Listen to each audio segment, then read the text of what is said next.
Welcome to Will Buys Bitcoin, episode 1. So this episode is going out to my cousin John, and his favorite line is, Bitcoin is like Tulip Mania. So Tulip Mania happened a few hundred years ago when tulip bulbs were imported for the very first time. So it was believed to be extremely scarce at the time.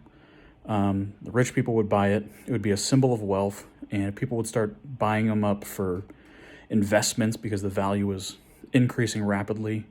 You could rent out tulip bulbs for your fancy dinner parties. It was mania for sure.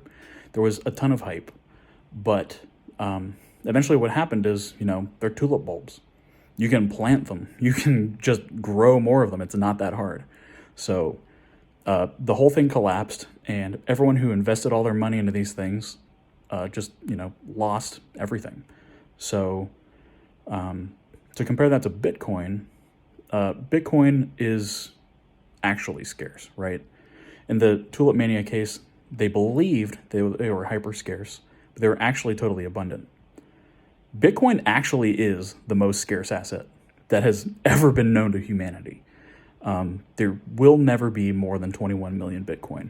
And there's this whole decentralized network of miners checking each other's work, adding blocks to the blockchain, doing their mining, and nobody will ever have the power to overcome this force and print more Bitcoin. It can't be done. So really you have a spectrum where Bitcoin is on one end of ultimate scarcity, and Tulip Mania is on the opposite end of total abundance, just not worthy of an investment vehicle at all. You can just go plant more of them. So really every asset falls on this spectrum between Bitcoin on one end and tulips on the other end. The dollar is maybe in the middle somewhere. It loses half of its value every 9 years to printing, meaning it's doubling its supply in 9 years. Gold does a lot better than that. It's a lot closer to Bitcoin.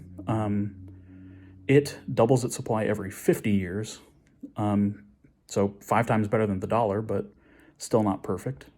You could look at, the Argentinian currency. That's, I don't know how fast that debases. Maybe it's every year it doubles in value or doubles in quantity. I don't know. But yeah, you can't beat Bitcoin. So you can say that Bitcoin is Tulip Mania. I say the dollar is Tulip Mania.